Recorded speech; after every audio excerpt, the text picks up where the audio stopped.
I have been so on top of things lately. I want to let you kind of in a little inside baseball on what the last like 24 hours of my life has looked like. 10 hours of sports, got home, started filming my TBR around 11, finished around 1:30 in the morning, edited until 3 o'clock this morning, uploaded until about 4 o'clock this morning while I made my thumbnail, was up by 7, hung out with the boys, got some stuff done around the house, and it is now 2 o'clock in the afternoon, and I am so ready to sit down and start reading for the day. I am so excited. I am freshly showered. I have a nice Stanley of Diet Coke. I am ready to play a fun game and knock some books off of my TBR.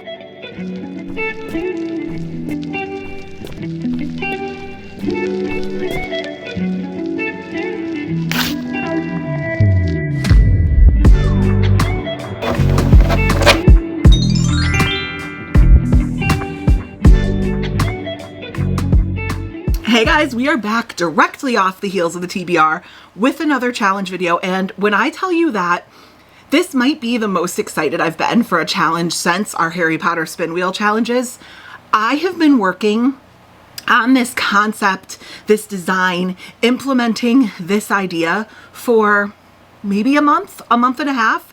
I think I might have perfected it, but it's our first time playing, so if we have to make some changes along the way, I'm cool with that. I want to give credit where credit is due for definitely being an inspiration for what my challenge and my design turned into. If you do not watch Mel Lenore Reads, you absolutely have to go subscribe to her channel. I love watching her TBRs. And I remember the first time I found her and watched some of her TBR videos, I just felt as though they were so unique and so engaging. And I loved how she implemented dice and almost made it feel like a full-blown board game in such a simple way. And her TBR videos are so fun to watch. I look forward to them every single month. Now, she calls hers Bookish Bujo, which stands for bullet journal, because when she is reading and writing her progress in her bullet journal, she has a spread that looks very similar to this one, I believe, and that's where she kind of took inspiration from. But I ran with this basic design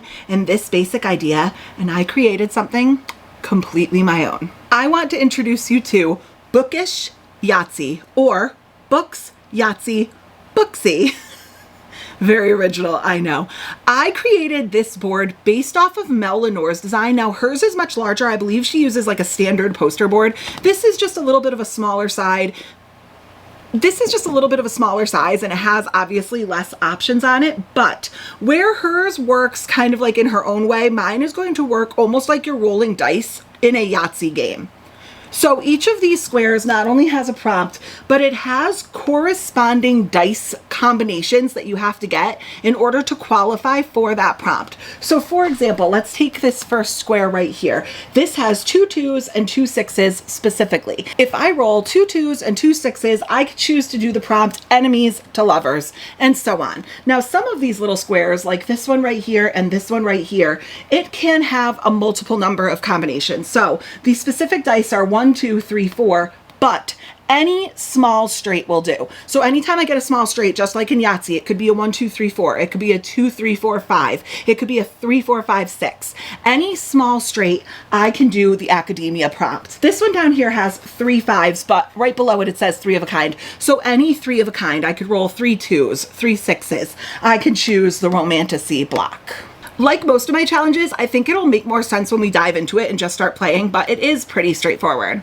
But wait, there's more, because I am also taking part in Mel Lenore Reads and Covers with Cassidy's Readathon Rebellion. These two fantastic, amazing girls put together a whole readathon with all these specific different prompts. And what I love about it is most readathons are challenge based, where you have to join up with a team and your reads count towards points for your entire team. And I'm a bit intimidated by that, and I do not sign up to participate in those because my schedule is so crazy and my reading is so sporadic sporadic. There are weeks where I read nothing, and then there are weeks where I finish 4 books, that I would never want a team to rely specifically on me for points to progress in the readathon.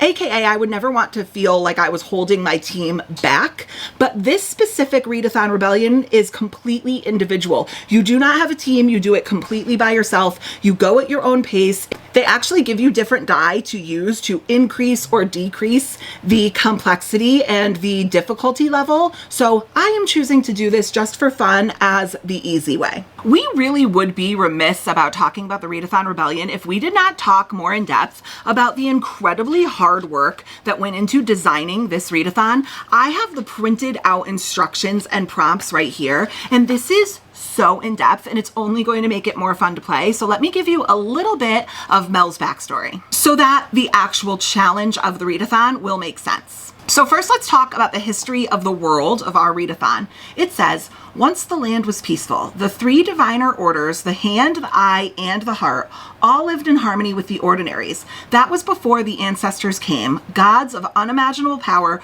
rose from the depths of the mountains and devastated the land.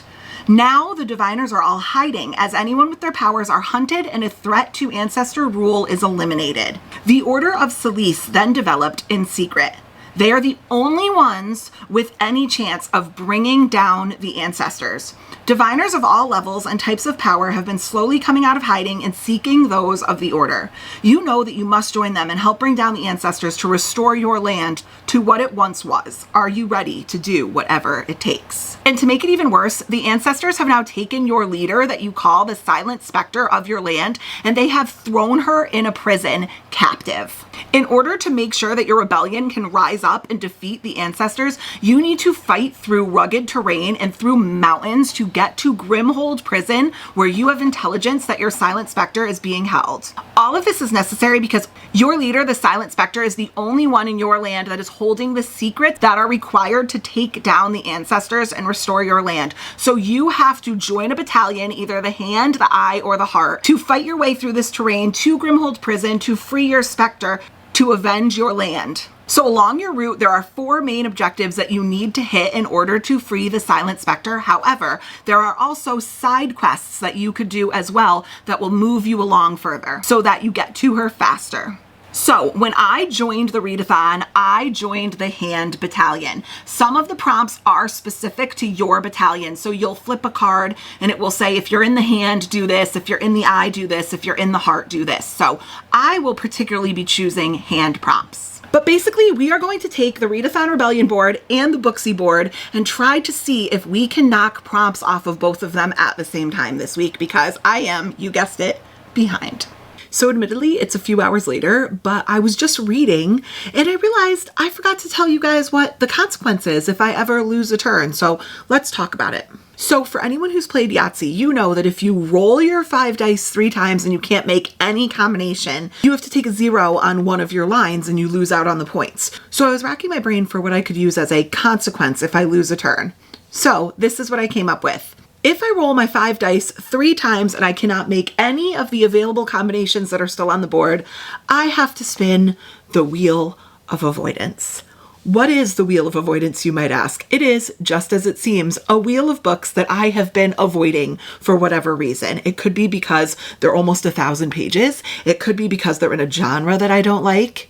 It could be because this is a book I've been looking forward to so much I'm afraid of disappointment. It could be a lot of reasons why that particular book has made this wheel. Now, I will say, most of the books on this wheel are books that I kind of sort of would like to continue avoiding, but there are a few on here that I wouldn't be so unhappy to get. So just because I've been avoiding it doesn't necessarily mean it's a bad thing.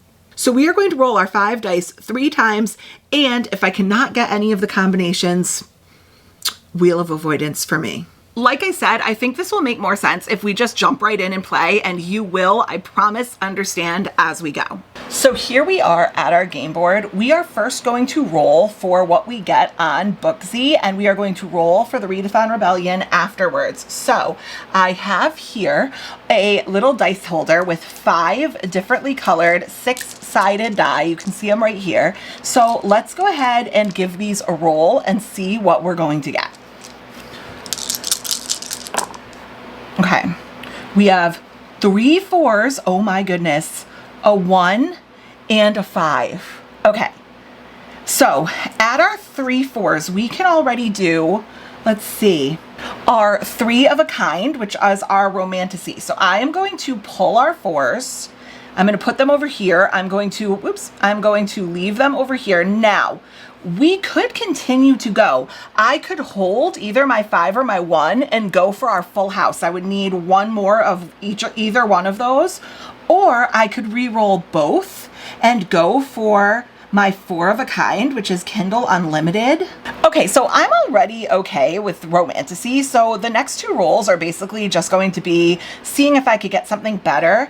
And there are some Kindle Unlimited books that I would love to get, so I think I'm going to pick up both of the die and try to get 1 more 4, and then we have some decisions to make.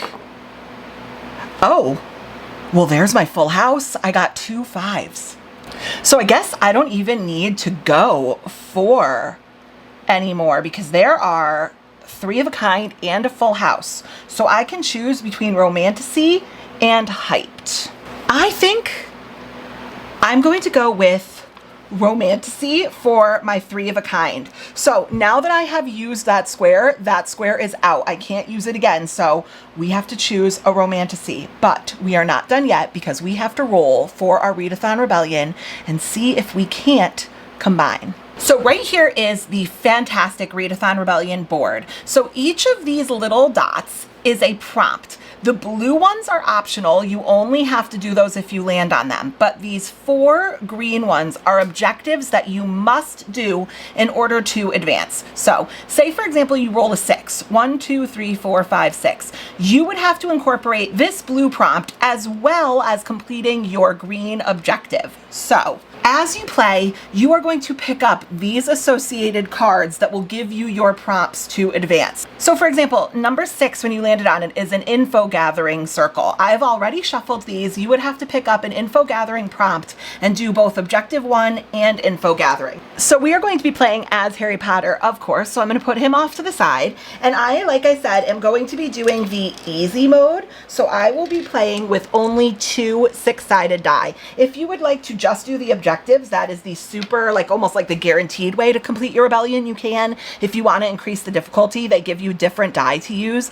I am doing easy because I am combining it with Booksy. So I am just going to be rolling 2 6-sided die. So let's see what we get. 12? Oh my gosh, 12. Okay, Harry, we're going on quite the little journey. 1, 2, 3, 4, 5, 6, 7, 8, 9, 10, 11, 12. 12 is a training circle, so we are going to have to pull a training prompt, and we did go by our green objective 1, so we are going to have to read our objective and our training. Let's read the objective first. Okay. So objective 1 says, it's going to take the very best to get the Silent Spectre out alive and to stay alive yourself. Gather a team that you trust to help you accomplish this mission. Make sure you choose wisely. Read a book that has 2+ points of view. So let's go ahead and read our training prompt. Okay, each order has a special ability and each requires its own focus to hone. So like I said before in my explanation, I joined the Hand Battalion in the Rebellion. So each of these, you would read what battalion you joined. So the Hand has to read a book you had to acquire. Okay, so a book I physically purchased. I think we may be able to make all 3 of these work. So basically I have to find a romantasy with 2+ or more POV that I have acquired. Now, acquired is an interesting word because don't you technically acquire Kindle books? I still paid for them. So I did just cross-reference the rules, and here it says, read a book you had to acquire can be borrowing from KU library or physically purchasing something that required action not already owned. So a romantasy with 2+ or more POV that I acquired in some way. We can definitely make all 3 of those work. The question is, which one am I going to go with? So I just took a look at my TBR. There were a couple of books that fit 2 of the prompts, but not all 3, or 1 of the prompts, but not all 3. So I can't go with those, so I'm really trying to catch up in my rebellion. So I did find one that matches all 3. I'm going to go with How Does It Feel by Janine O'Reilly. This is a romantasy that I have acquired. And as I flipped through the book, some chapters are from a perspective from, I'm assuming, our female main character, Callie. And some chapters are from a character that I'm assuming is our main male character, Mendax. So it is 2 or more points of view. This will knock all 3 prompts off of our challenge. So How Does It Feel is book number 1.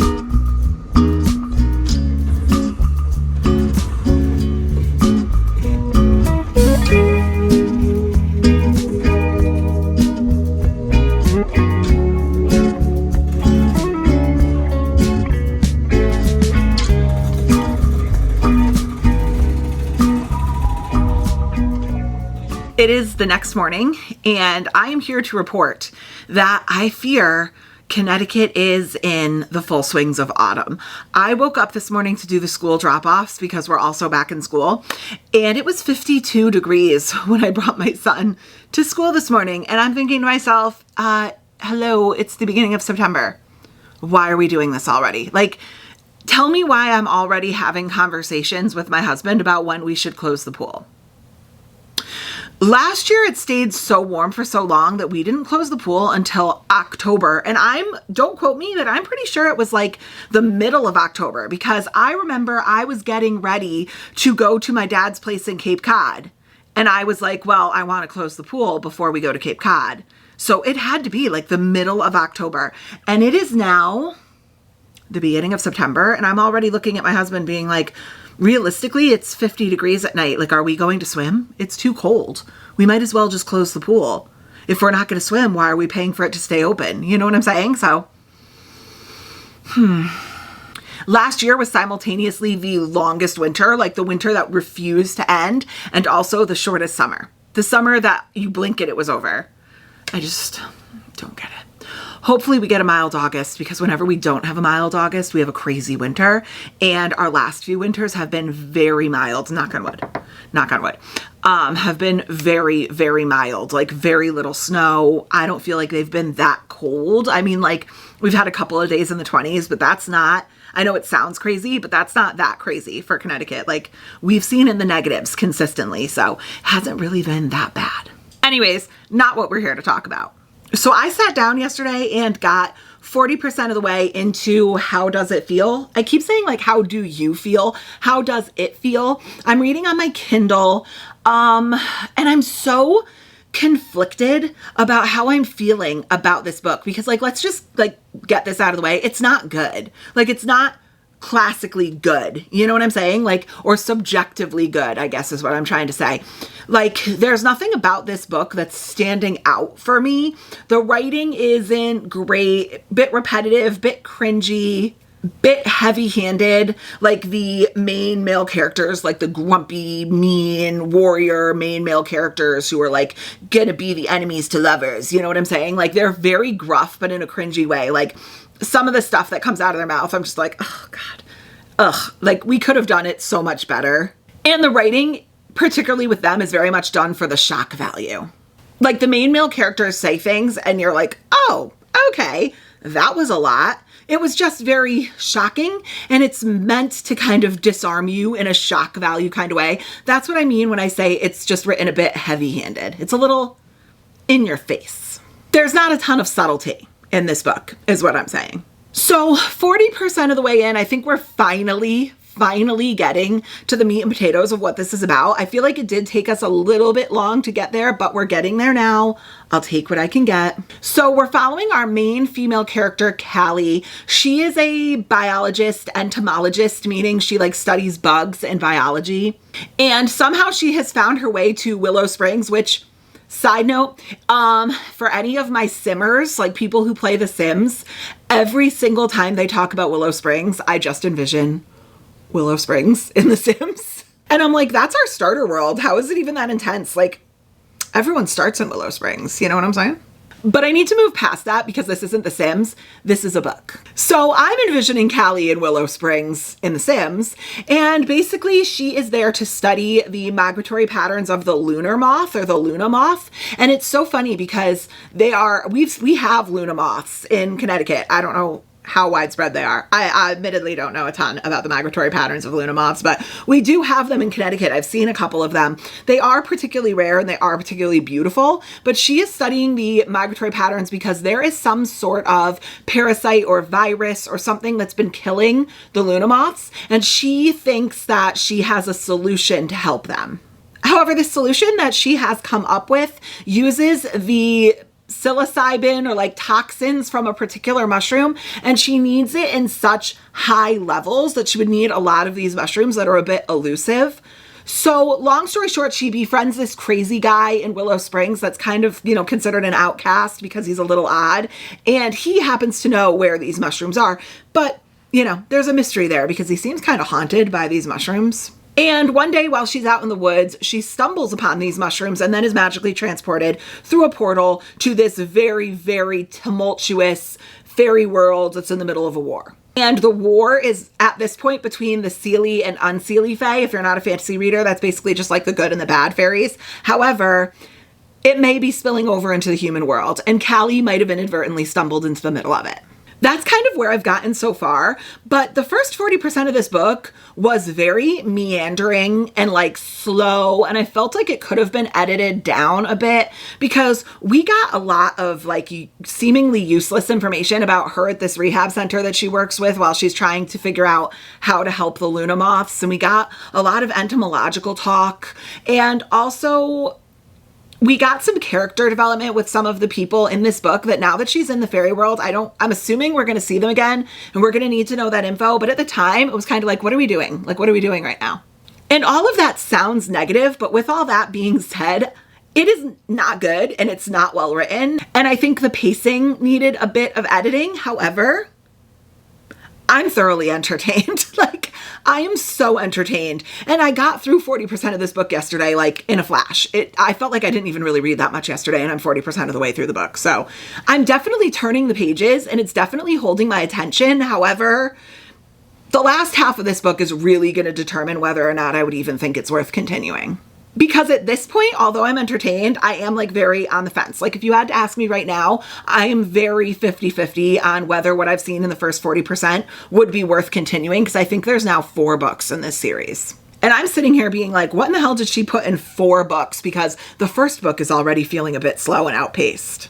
But take that with what you will, because I am very excited to go sit down and continue reading, because now that she is where she's at, I'm intrigued and I want to know. However, the dialogue, quite cringy. I officially finished How Does It Feel? And I'm giving this a 3.75 stars. I feel like I didn't get too much footage of me actually reading this book because I was very much reading it in spurts on the go. And honestly, I enjoyed my time reading this. I felt that the plotline was very unique. I mean, it did have typical romantasy tropes, don't get me wrong, but the plot line and like the character plot points were unique enough that it kept me entertained and engaged, and I wanted to know what happened. And also, there was a twist at the end that it was one of those twists that after it happens, you're like, oh, well, that makes sense. Like, why didn't I think about that? And maybe you guys are going to comment below and say you read this and you knew what was going on from the start, but the point is, it did kind of shock me. It did, I wouldn't say like shock, not like, oh, like, oh, it was so shocking. I'm just saying like I didn't pick up on the clues throughout this book that was what was going on. So I did give it some bonus points for the end. I think for most of this book, it was sitting probably around a 3-star. And then the end and the way that it kind of surprised me and the way that she tied some holes together. It's spicy, so pun intended, but the way she tied some storyline plot holes together entertained me enough that it bumped it up 0.75 stars. I can't go all the way to a 4. It's definitely not a 4-star book. So I'm pretty confident at 3.75. For this book, what really honestly brought it down for me was the writing style and also just some general sloppiness within the writing style. There were a lot of grammatical errors. The way that this book was printed, there were typos. And I know that might not necessarily be Janine O'Reilly's fault. Maybe that was a publisher problem. But there were a lot of points in the book where there were really run-on sentences, or there was poor phrasing, or there were misplaced modifiers in a sentence that made the sentence structure kind of confusing. And the biggest criticism I have about this writing style is that this was, we already know this, a multiple POV story, because that was one of the prompts that we got to read this. So this was a dual POV story. Some chapters are told from our female main character Callie's perspective, and other ones are told from our male main character Mendax's perspective. The problem that I have is that they were giving both sides of the same scene. So you would have like chapter 14, Callie, and then Callie would talk about a conversation she had. And then chapter 15 would be Mendax. And instead of like moving the story forward, you would get the exact same conversation from chapter 14, except just in his perspective, but it would be repetitive. Like it would repeat the same quotations, and you would just get like, in chapter 14, you'd get like, how Callie interpreted that sentence. Well, in chapter 15, it'd be the same sentence, but it would be like, this is what was going on in Mendax's head when this was said. And I just felt like that was repetitive and silly. Like we got it, we didn't need it twice. Like it wasn't that profound of a book to need to go over things 2 or 3 or 4 times. You know what I'm saying? For me, a multiple POV book, you can have 2 characters in the same scene at the same time, but the story has to advance. It can't just be caught in 3 or 4 chapters at a time. Maybe it's a personal preference, but it's just a writing style that I don't like. And what ends up happening is I read chapter 14, I get the gist of the conversation. And then when I realize that chapter 15 is just a repetitive from Mendax's point of view, honestly, I kind of zone out and I kind of skim through till I get to the next chapter. And I don't like dedicating time to a book where I'm skimming chapters. I just feel like it could have been edited better. But honestly, at the end of the day, it was a cute little quick fantasy romance. I'll take a 3.75. It wasn't bad. I would recommend it. It would be a very specific niche recommendation, but there were really cool, unique points in this book, so I would recommend it, but I am ready to roll for our next book. So here we are back at our board, and I want to talk to you guys because a couple of rookie mistakes were made, and I should know better because I am a veteran kid mom, but I left my board here on the island in our downstairs kitchen for the 2 or 3 days that I was reading that book. And I left it because I was like, I'll come back and just play it. Like, I don't have to move it. And rookie mistake, because there were 4 kids here. 15, 11, 5, and 7 are their ages. And this whole situation with the dice and the board and our little Lego character game piece was very enticing to a bunch of children.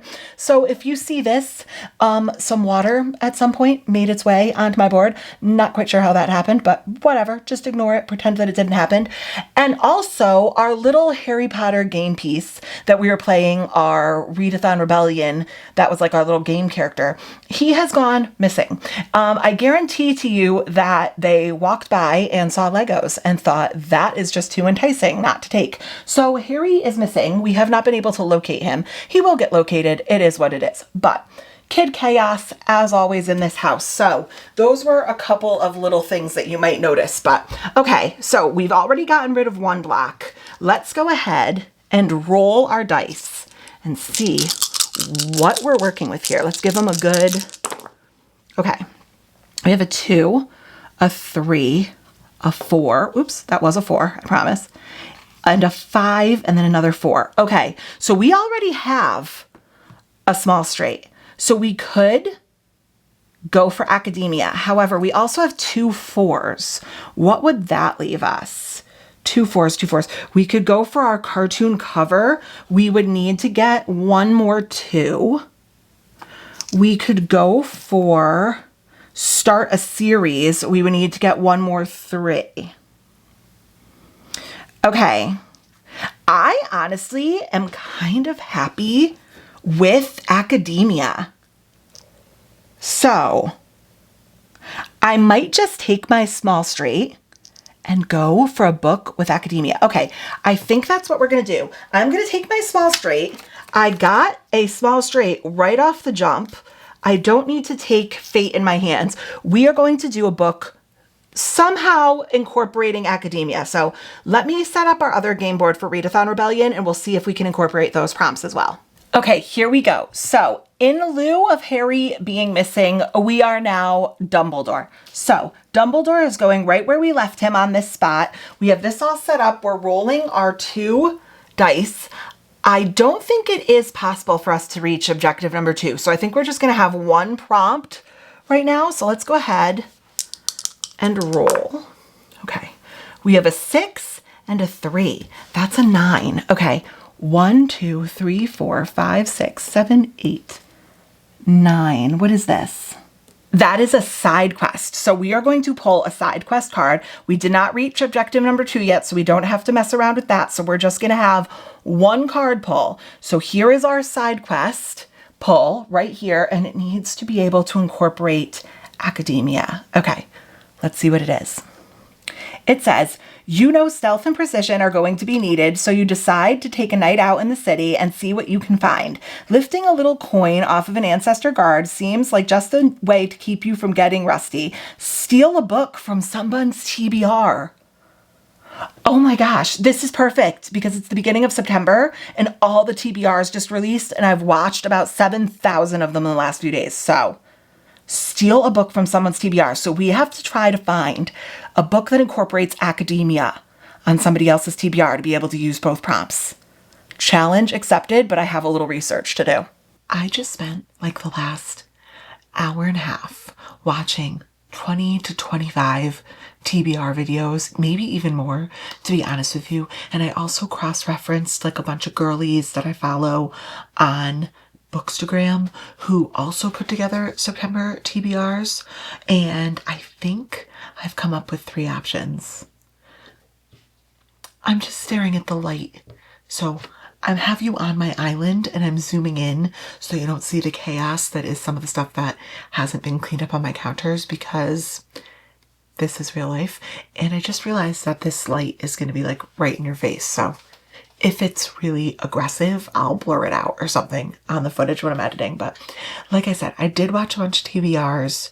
There were so many good suggestions, but I've narrowed it down to 3 options. So 2 out of the 3 options are actually both from Tori Between Pages channel, but she did kind of like 2 TBRs that I'm counting. So she did a general fall TBR of books that she wants to make sure she reads in the fall season. And I'm going to count that because it just says steal from a TBR. It doesn't necessarily say steal from a monthly TBR. So I'm going to count monthly TBRs, seasonal TBRs, and maybe even like yearly, like 25 and 25 TBRs. But this first recommendation is actually from Tori's fall TBR, and that is Immortal Consequences by Ivy Marie. I believe this is a young adult academia fantasy.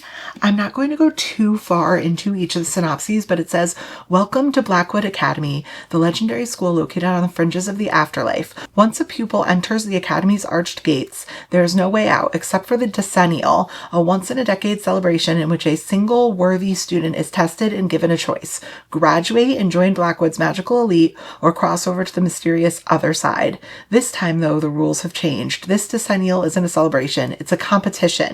And there can only be one victor. So this would fit stealing from a TBR from Tori and also an academia book because it takes place at Blackwood Academy. Then I reviewed her September TBR, and on her September TBR, she actually had Dark Fae. So this is part of the Zodiac Academy universe. This is book 1 in the Ruthless Boys of the Zodiac series, which is kind of like an interconnected series.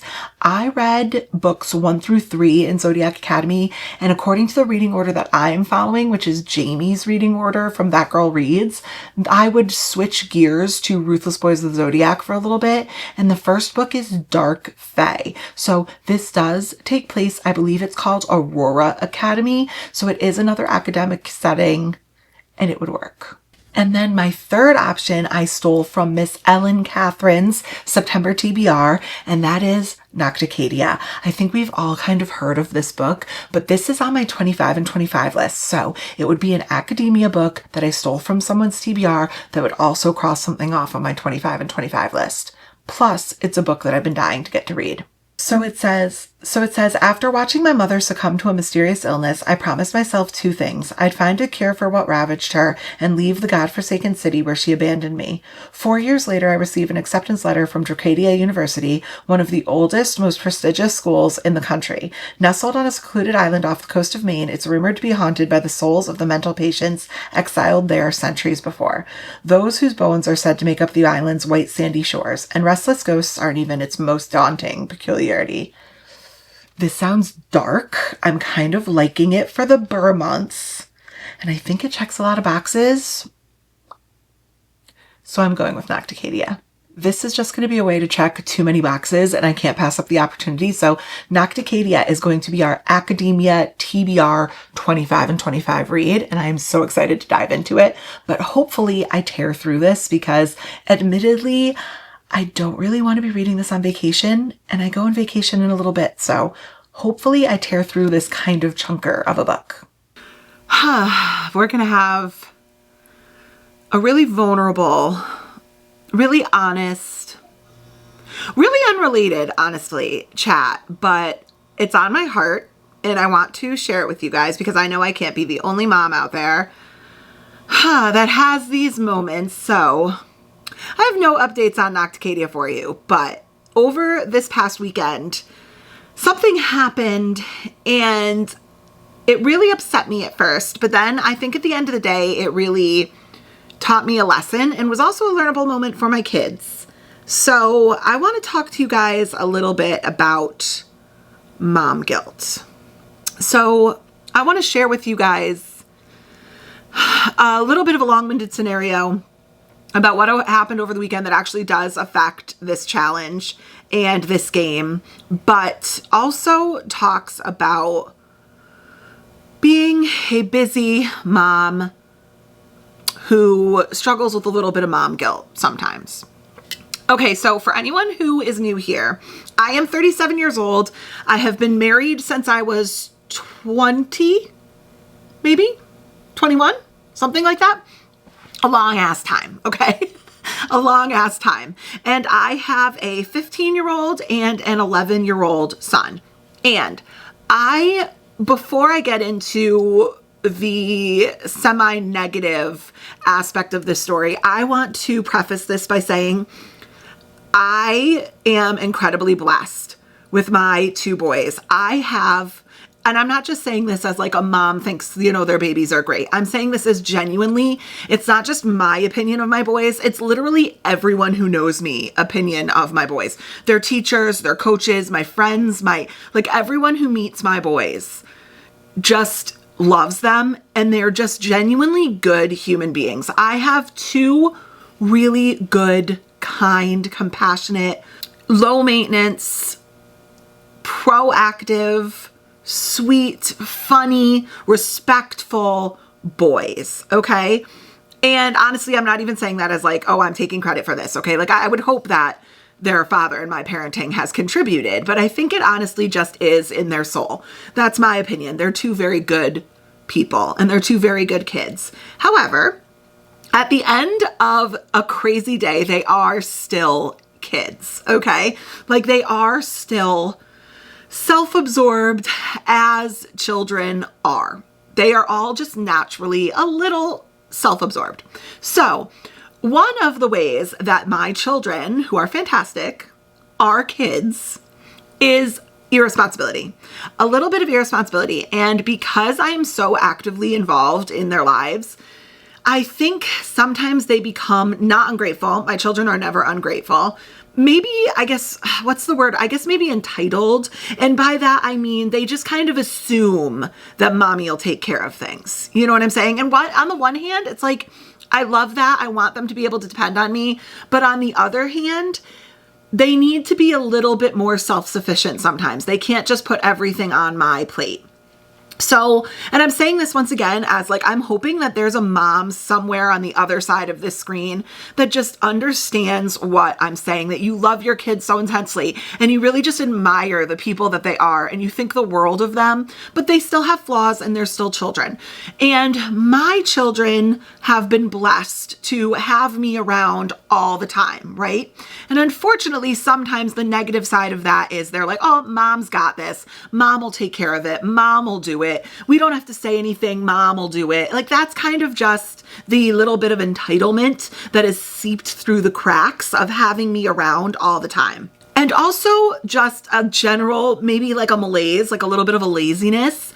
And that's just typical kids, okay? They're not tiny little adults. They're kids, but it's the adults in their lives, particularly their parents' job, to teach them when they are being lazy and entitled. And over this weekend, we had a little bit of a situation where I came down to our in-law apartment, which is where I film. It's where my office is, our guest room. We have a gym, we have a second kitchen, and then we have a guest bathroom and then a media room with like their gaming systems and an 85-inch TV, and it's where all their friends hang out, right? So I came down into our in-law apartment to do some work. I don't even really remember, maybe switch laundry or something in our laundry room. And our media room and our second kitchen was just trashed. Like it was just trashed. And when I say trashed, I mean like open food wrappers, like empty wrappers of mini muffins. And then there was like a sleeve of Ritz crackers that was just left open on my media room couch. And then I went and I tried to fill my ice maker and I tried to use the sink downstairs and there were like dirty cups in my sink downstairs, which is nonsense. Like they could clean up after themselves. And I felt my frustration rising, right? I was just annoyed that this stuff was left and I perceived it as it was left for me to clean, but I didn't even eat the food. So I say that and tell you that because I'm trying to set the scene that my frustration was already rising. But I cleaned it up a little bit. I called them down. I said, come get your stuff. This is not my responsibility. And I was trying to come down from being frustrated. And I went to go and film my next roll for this challenge. And I had my game board on our kitchen island downstairs. It's kind of like where I was filming and where you were seeing. And I went to go and film my roll. And there were watermarks all over my board. And I showed it in my last roll and I kind of blew it off. And ultimately, I think it would be a bit dramatic to say that the board is destroyed. But the point is, what you don't see is that behind the scenes of this video, that took me 3 days to make. And I took 2 trips to Staples to get the supplies. I did spend money on it. It's not the end of the world, but it did take me 2 or 3 days to finish. And then in the blink of an eye, with something that I didn't even do, it was damaged. Not destroyed, but damaged. And here's where the vulnerability comes into play because I got very upset. I kind of lost it, right? Like I got really upset. It was a combination of the trashing of my downstairs, literally leaving food garbage around, feeling very taken advantage of, like it's my job to clean up after them and they can't, handle it themselves. Also, I had folded a bunch of loads of laundry and the piles of laundry that I had folded but hadn't had time to put away yet were just like tossed on the floor. So that was very frustrating. And then it was like the icing on the cake that something I had worked on had gotten destroyed. And I'm telling you again that my children are 15 and 11. These aren't toddlers, right? Like I shouldn't have to worry about this stuff. And that's what I got upset with them. And I told them like, I should be done with this toddler stage. Like I shouldn't have to have these conversations with you guys. Like you need to be functional contributing members of this household. But I got very upset. And between you and I as moms or as adults, I overreacted. And I'm just being really honest with you. I was overwhelmed. I was overstimulated. I was frustrated and I overreacted. However, I am not saying that I wasn't justified to be upset. What I'm saying is that I should have taken a deep breath. Okay. I should have gone, this is not that big of a deal, but I didn't. And I got very upset and I raised my voice a little bit and was just upset.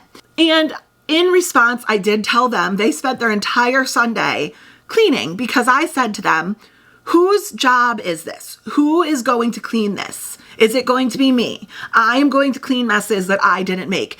And maybe if you guys spend an entire Sunday, if you give up an entire day of your weekend, you give up your video games, you give up your going outside, you give up riding your scooters, you give up playing soccer with your friends. If you have to spend an entire day to clean a house and by Wednesday it's dirty again, maybe you'll understand my frustration.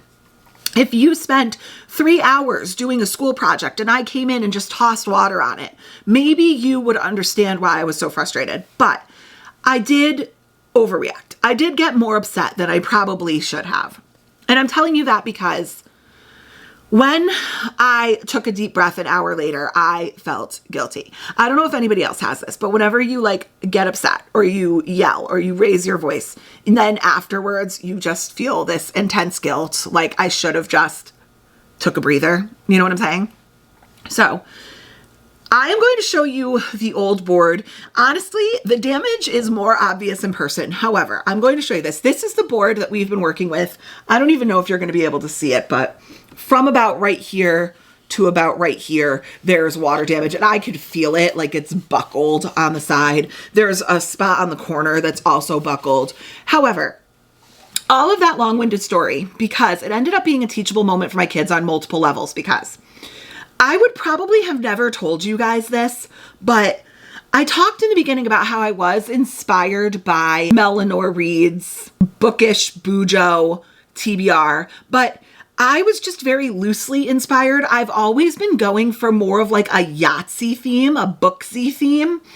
And I made this board and I liked this board, but it was one of those times where you did a project and you had a vision in your brain.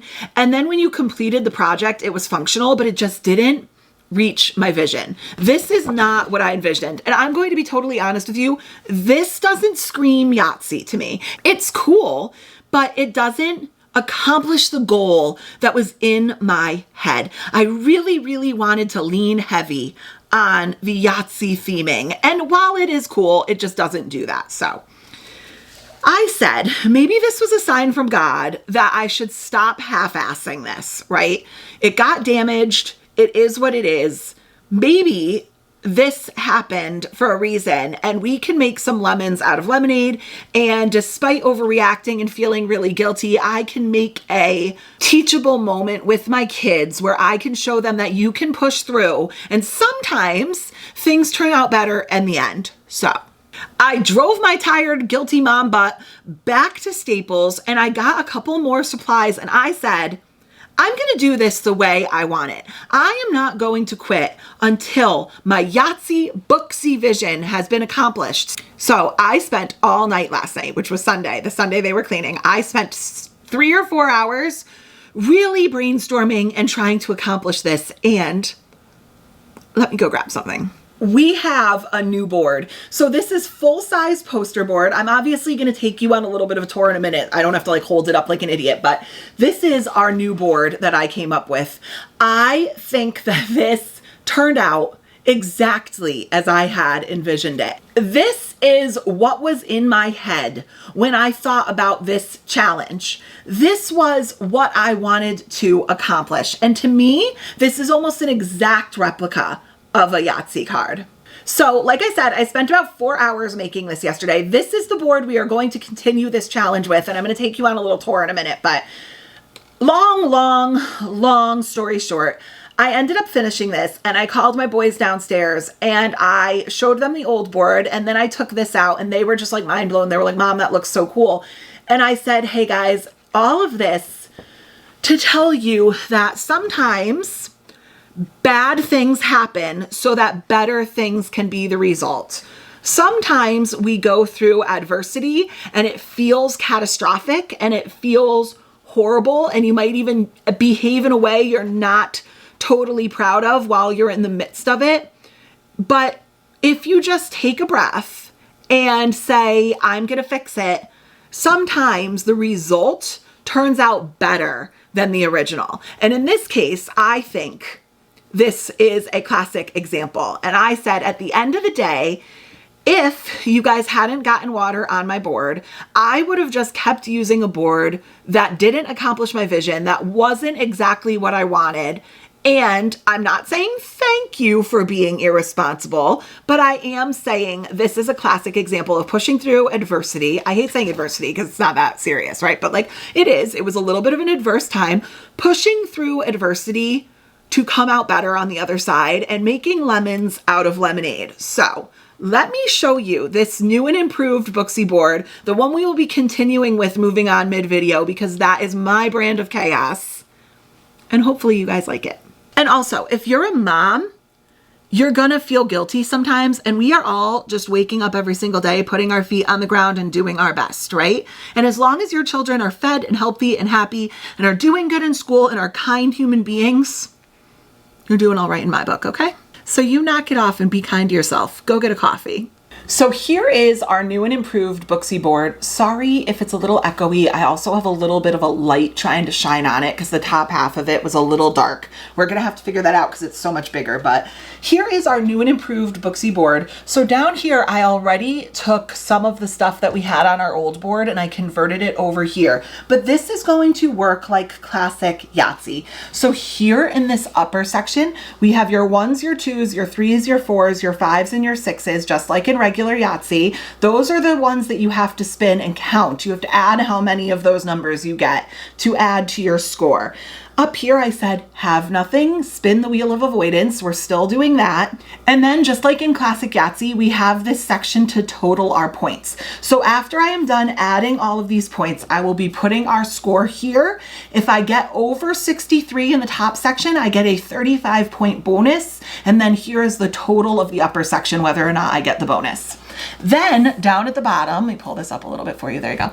Down at the bottom, just like classic Yahtzee, this is where you get to more like less of your like repeat numbers and more of your combinations for Yahtzee. So we have our 4 of a kind, our 3 of a kind, self-explanatory, our full house, 3 of one, 2 of the other, our small straight, which is 4 sequential numbers, our large straight, which is 5 sequential numbers, our Yahtzee, our chance, which is wild. If you could do nothing, you go ahead and you have to take your chance. It's the total of all your dice.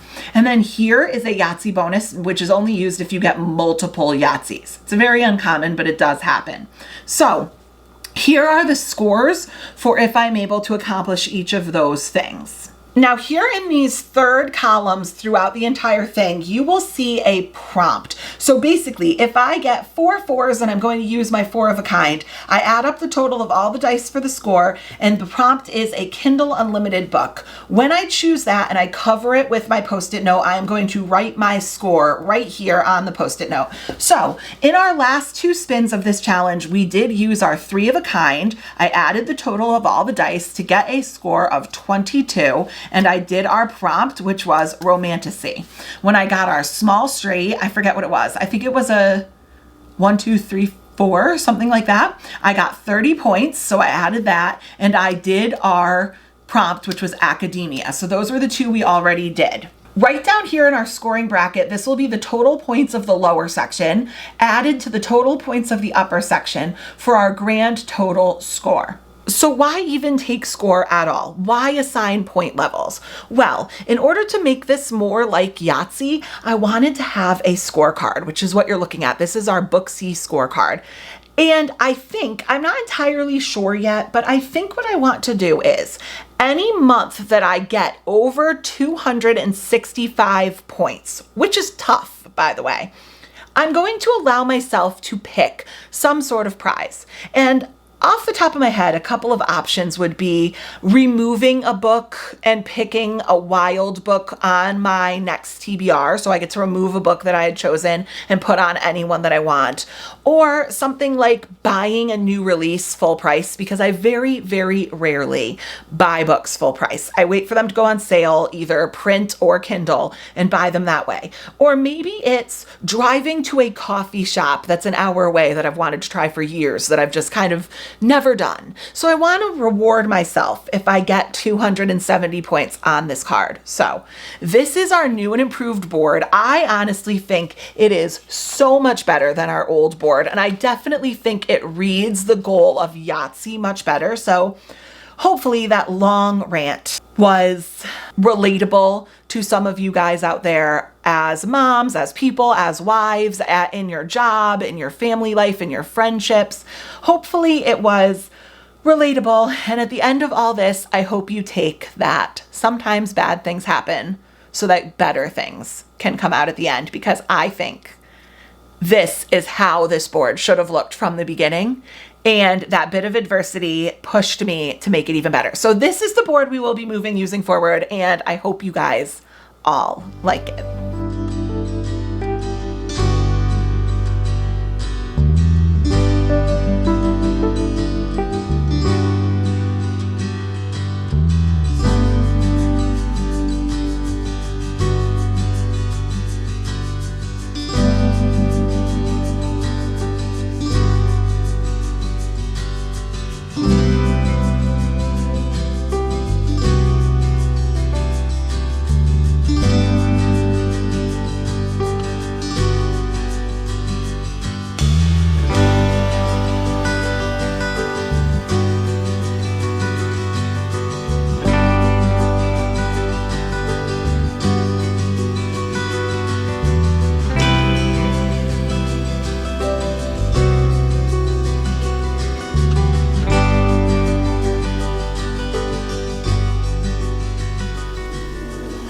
Another Lindsay horrible angle, but I just want to get my thoughts out while I'm thinking them.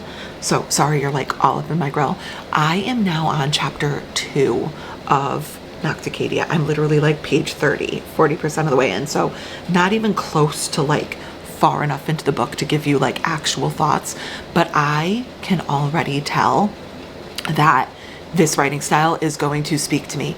It is clear, it is concise, and this is hands down probably one of the creepiest setups to a book I have ever read. 30 pages in, I'm already totally weirded out. Like, I'm creeped out. It's definitely eerie. Like, what in the hell is going on? Like, I need to know what's going on.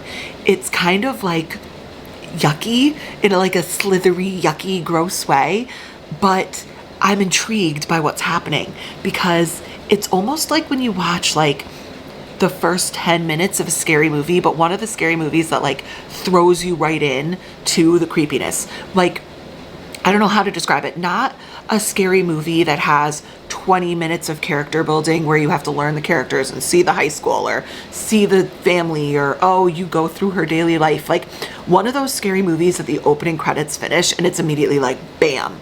Like, you get it. It's creepy, it's scary, it's eerie right from the start. That's this book. Literally 30 pages in, I think we've already had like 2 or 3 creepy, yucky, like skin crawling things, but I want to know what the heck is going on. And the only thing I'm thinking about is this is like a 500-600 page book, I think, something like that. What in the heck is going to happen in those 500 pages? I think I'm really going to like Carrie Lake's writing style if this keeps up, because what is going on? All right, I am going to go back to reading because I'm not even close to like far enough into the book to give you guys a synopsis or tell you what I think is happening yet. I have no idea. Like, I'm perplexed right now. But when I get like 100, 150, 200 pages, somewhere in there, I will come back with my thoughts.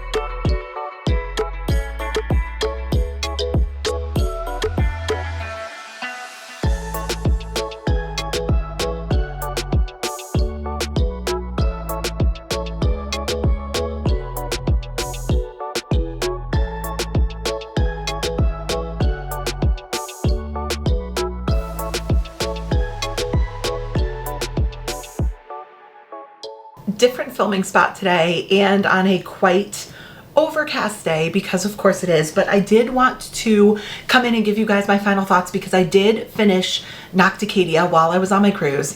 And side note, if you hear noises It is my dog who is currently lying literally directly behind my ankles, because if you own a black lab, of course he is, there is no personal space. And the minute that I park my feet and stand still for like 45 seconds, he lays down directly behind me, and then his adorable little noises are him cleaning his face. And he is almost 14 years old, so he runs the house. When he sits, when he lays down, we live around him.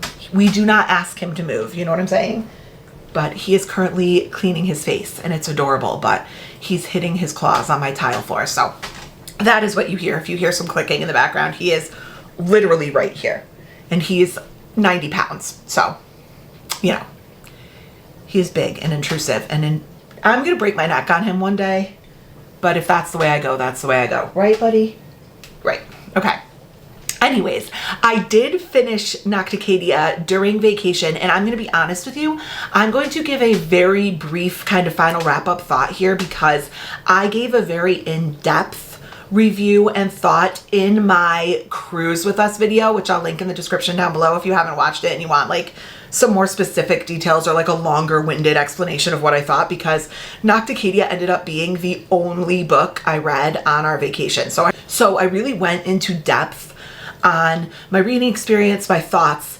I'm not going to repeat myself here. However, I did end up giving Nocticadia 4.25 stars.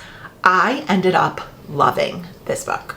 Kari Lake's writing is something so unique and so special, and how much I liked this book is indicative of that, because this book is a departure for me. Like, this is something that I would not normally read. I said in my wrap up from the other video that I would almost, for my personal reading tastes and my personal like tolerance level, I consider this light horror. Now, I am not a horror reader, so for all of you super experienced horror genre readers, don't come for me. This is just personal. I'm sure this is literally like nothing on some avid horror reader scale, but for me, as someone who doesn't read a ton, this got into like light horror, body horror territory for me. It is graphic, it is slimy, it is gothic, it is dark, it is like gross at times. And like like I said, if I had to describe this book in one word, it would be slimy. It's just like a slimy, slithery, gross, dark, graphic, you know, you're dealing with autopsies and medical body horror and stuff like that. But no one could do that and make it a 4+ star book for me other than Kari Lake, I don't think, because there's something about her writing that takes that gross, slimy stuff and makes it lyrical and literary and intriguing, and you power through stuff that's grossing you out because you like the characters and you like the story, and it's something unique that you haven't read before. At least that was my reading experience. He's currently licking the back of my ankle, and it's very, very distracting. He's obsessed with me. He has a mama obsession, and he's currently licking the back of my ankle. Okay, thank you. It's very distracting if you've ever tried to talk to a camera about a book that you read a little bit ago and there's a dog licking your ankle. It's always interesting. So overall, I could give this a very glowing review, particularly in how unique it was for my personal reading. I don't think I've ever really read anything like this. I mean, I've read some gothic stuff, but I think this like gothic light horror element was something very interesting to me, and I haven't read anything like it. It was very unique, and on top of the fact I really liked the writing, it was a great reading experience. However, I couldn't go any higher than a 4.25, even though I sound like I'm giving it this glowing review, because for me, the pacing was a little off in this book, and I think I'm discovering about myself recently that pacing matters for me, like pretty intensely.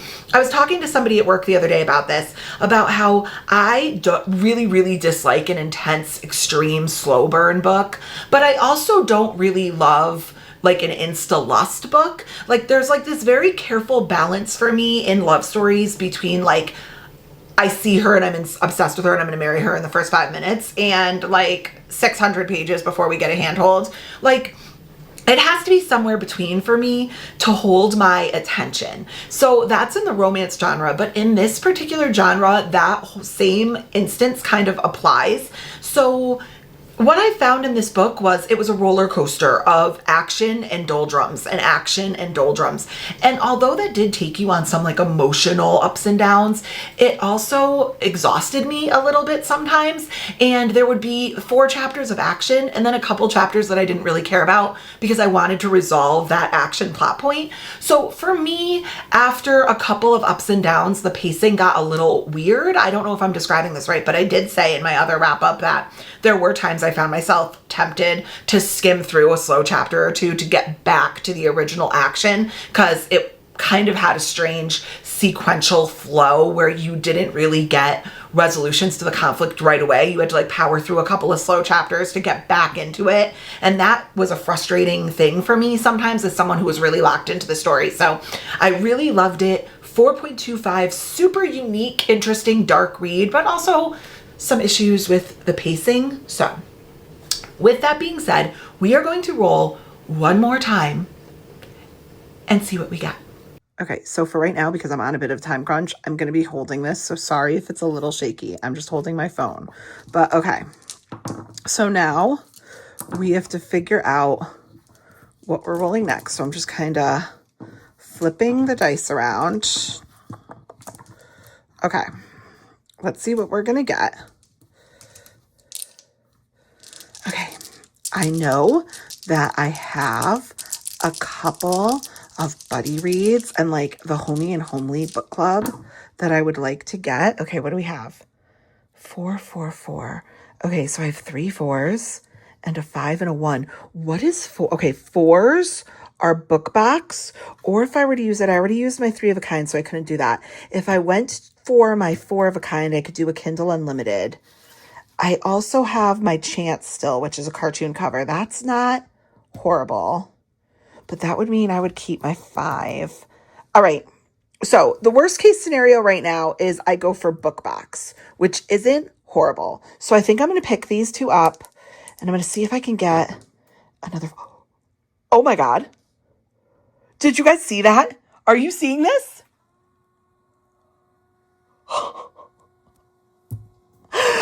I just rolled a Yahtzee. Holy crap. Free pick. This is perfection. Okay, I have to be honest with you. I think I'm in a little bit of shock that worked out. I cannot even believe that. Let's go ahead and cover up our Yahtzee and I get to do a free pick. Oh my, I really honestly, I'm like, I cannot believe that ended up working out. Okay. Okay. A Yahtzee on our first time playing Booksy. That's so crazy. Let's go figure out what I'm going to read.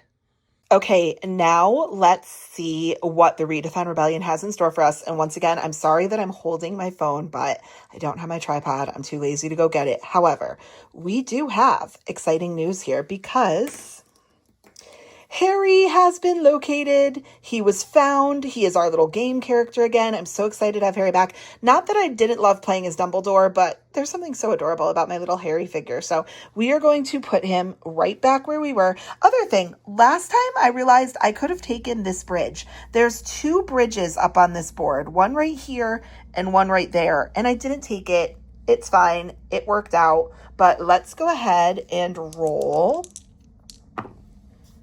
a 3. Oh my gosh. Wait. 1, 2, 3. That has landed us directly on objective number 2. So we only have to pull this one today. We don't have to actually do any other quests. So let's see what objective number 2 is. Now that you have a team in place, it's time to make a plan. You know the specter is in the hands of the ancestors, but you're not sure where she is currently being held. Send out some of your best hearts to be persuasive and gather information. Social media scroll. Read the first book you come across on your social media of choice. Okay, so a free pick and a social media scroll. I feel like this is very, very doable. Okay, we shall see. That could not have worked out literally any better. So for Booksy, I got a Yahtzee. I didn't think that was going to happen ever. I never even get Yahtzee in real Yahtzee. So that is crazy. The book Yahtzee gods are smiling down on us. So I got a Yahtzee, which means I get a free pick. I just get to pick whatever I want, and I get 50 points towards our total points, which means that I am slowly clambering my way to my reward, which is great. And then for Readathon Rebellion, I happened to roll the exact number I needed to land directly on the objective space, which means I only needed to pull one prompt, and that was a social media scroll. So I kind of had a book in mind that I wanted to fit whatever prompt I got. I was going to do everything in my power to make it fit. And by some miracle, it fits. So I am going to be starting When the Moon Hatched by Sarah A. Parker. I am doing a live show with Amanda, and it was originally supposed to be Drew from Drew's Ambitious Reading, but I think Drew had a conflict. So I'm pretty sure it's Karina now from She Dreams in Words. We are doing a live show, I believe on September 28th. I'll put all the info right here because I want to make sure I have the time and the date correct. But I have to get through this chunker of a book before that live show because we will be discussing this book. So I knew when I got my free pick that I wanted to try to make this work. The wild card was going to be whatever we got on Readathon Rebellion, and I got on social media and started scrolling, and wouldn't you know it, Bestie Bailey from Bailey's Bookshelf not only featured this book in a video, she said it's one of her new favorite fantasy books. I am so lucky that I was able to find this on my timeline. And honestly, I know it said the first video, but the first video that I saw was a video that didn't have any books on the thumbnail. And I'm not going to like go through and watch like 40-minute long videos trying to figure it out. So I was just kind of scrolling past the thumbnails. This was the first thumbnail featuring books, and it happened to have When the Moon Hatched on it. I got so lucky on this one, and I cannot wait to start reading this. I'm actually going to go ahead and get started on it when I go upstairs, but initially I opened this book to take a look at it and explain to me why. There is like a 25-page glossary character list. I'm so intimidated by this book, and I just have this like self-consciousness that I'm just going to be too stupid to understand this, but we are going to have faith in ourselves. I have read and done hard things before, so I'm going to go upstairs and start this right now.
Okay, let's do this thing. If I can open the can. Okay, today we are doing a ghost sour watermelon warhead with interesting hair. It is what it is. I am dragging ass today.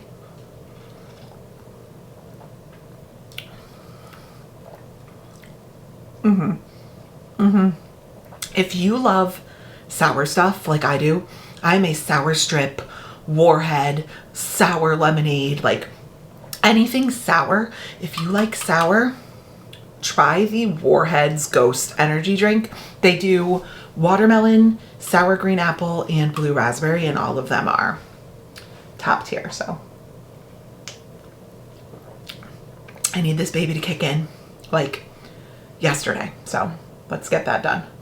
It was so hard to put that energy drink down, and she is right here on my counter staring at me, and I'm already like, I want another sip, but we're not here to talk about that. We're here to talk about books. So yesterday I did finish When the Moon Hatched, and this is a chunky book. This is a chunky book, and I have to be honest with you, I have multiple versions of this book on my shelf. It's been there for quite a while. Sarah and Parker in general. I have like To Bleed a Crystal Bloom on my shelves as well. And I have not gotten into this very intentionally because, to be completely full disclosure with you, this book intimidated me, and I wasn't entirely sure why. It may be because of some of the things that I've seen said about it, which I will talk about in my review. But it also, I think, is just me. It's a big book. It is a little bit more of like an epic romantasy. Like, there is an epic scope to this book. I felt a little bit insecure that I wasn't going to understand it. And I guess that's where we should start talking about it.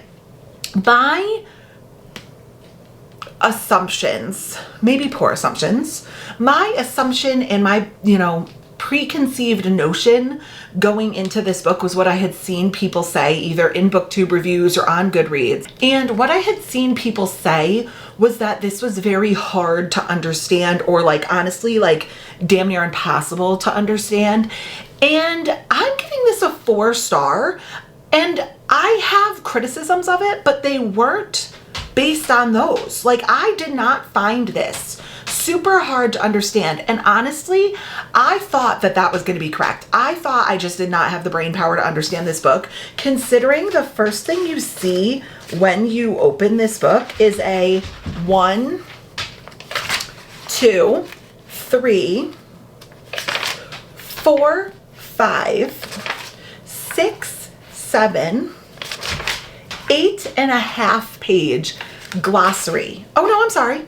9, 10, oh my God, 11, 12, 13, 14, 15 and a half. 15 and a half pages of glossary between characters, terms, worlds. Like, I think when that's the first thing you see when you open a book, you are bound to be intimidated by it. Don't know if I love that, but I did reference it a few times. I wish it had been in the back of the book. I think that's kind of where glossaries belong, where it's not going to intimidate you upon opening it. Like, that glossary is before the map in this book. So, but I will say I disagreed with the criticism of it being hard to understand. I actually didn't have a problem understanding the storyline of this book. However, I think maybe the more accurate criticism to this book is it was trying to do too much in one book. And that is why this book is so chunky. But I found there were too many characters, and Sarah A. Parker was trying to do too many storylines and tropes and worlds and political differences in one book. I just think it could have been broken up almost into different series. Now, it's very interesting. So we follow our main female character, Rave, who is an assassin. She's like an underground assassin for this rebel group fighting the system and the tyrannical government. And there's just, when I say there's too much going on, it's like we have this rebel group, then we have the government group. It's basically like the First Order and the Resistance. And then we have different factions of each, like assassins, dragon riders, mind readers, card readers. So it's a very immersive, detailed world, but then subtopics of all of those things are they have different powers, and they have different ways to communicate, and they have different creatures, and they live in different lands. And I'm confusing myself talking about it. It's easier to read it than to actually describe it to someone who hasn't read this. And full disclosure, there were parts of this book that I read the entire book and I still don't think I completely understand it. And that's kind of indicative of my criticism. I don't think that all plot lines were tied up in this book. And I did a live show with Amanda and Karina regarding this book. And one of the things we agreed on is that we're hoping that some of the things that were left kind of open-ended in this book, which actually made it a bit frustrating for the reader, was done intentionally because it's going to be to come up and be explained in the next book. The problem is the next book, which is Ballad of Falling Dragons, keeps getting pushed back. And I fear that by the time it actually does release, I'm going to have to reread this because there was so much going on that I'm going to forget. And by the way, the scatterbrained nature of this review and the way I'm talking about this book is directly parallel to the scatterbrained way that my brain interpreted this while I was reading it. And I think that's kind of a way to describe this book. It was a bit scatterbrained. It lacked focus. And I could tell that this book took Sarah A. Parker a long time to write because my suspicion is that she started this book with one idea and 2 years later when she finished it, she had worked her way through 10 different ideas and she tried to cram them all into this one book. And I don't know that it was necessarily successful. There's an element of this book with obviously no spoilers, but like there's dragons and when they die in death, they can choose to either remain dead on the ground or ascend to the sky and become like a new moon, which I guess is when the moon hatched. But that element of the story was so poorly explained. And they also said that the dragons could bond to people, but then like they die when the people die, but then the people don't go up. I don't know. There were parts of this book that were just straight up never explained, and I think that's where people were saying that it was hard to understand. I didn't find the actual storyline hard to understand, like the crux of the storyline, the meat and the potatoes of the storyline, the surrounding characters and plot points. I don't think it's even possible to understand it because it was never explained. It might live here clearly in Sarah A. Parker's mind, but it didn't translate to the reader. And maybe, like I said, I'm hesitant to criticize like that because it could be intentional, like it could be explained in the next book, but for right now, it left you kind of frustrated. However, with that being said, the writing this book, beautiful. The world, super cool. Obviously loved the dragons because who doesn't love a dragon?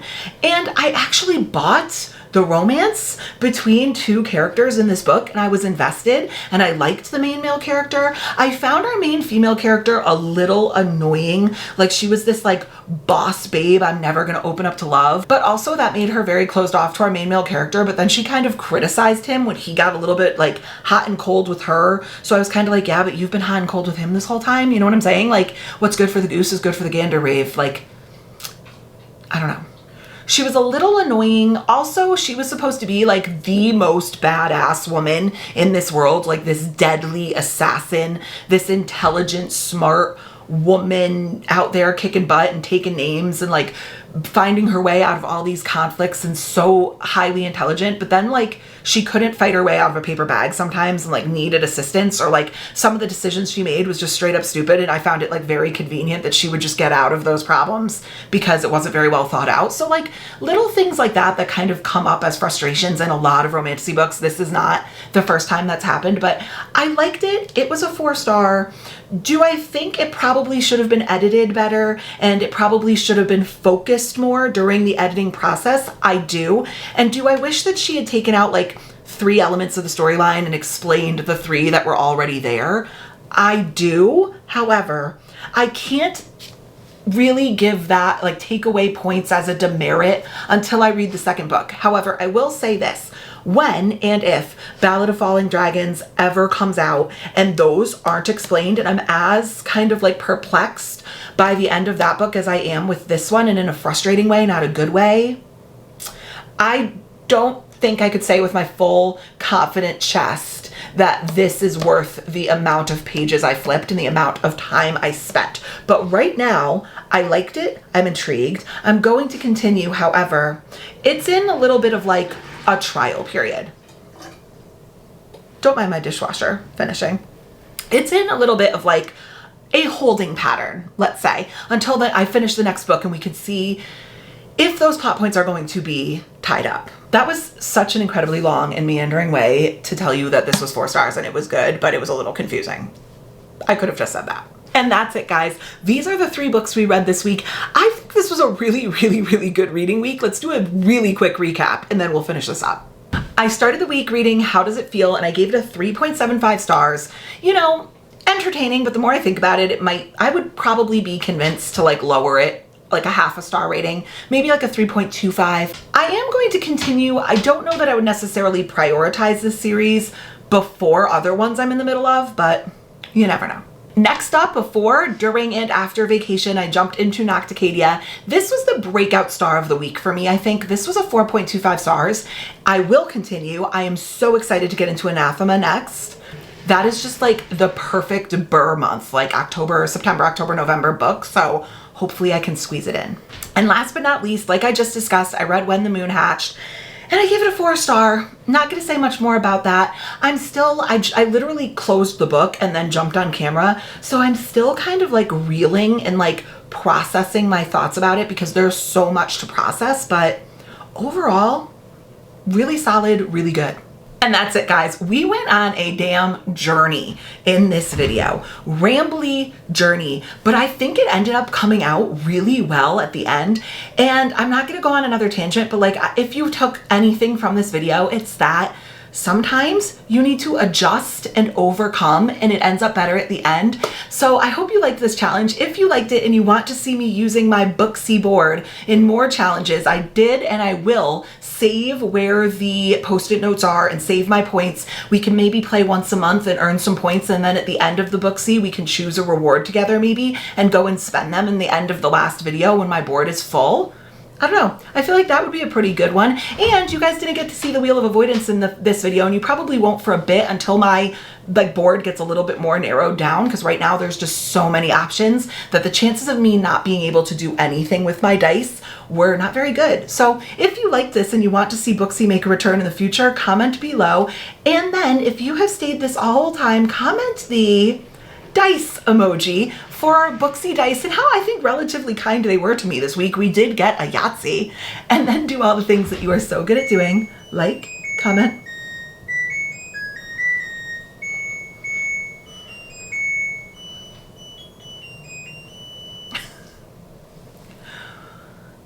anybody else have an LG dishwasher that sings a full ballad to you every time it finishes? So anyways, like, comment, subscribe, and I will catch you on the next one.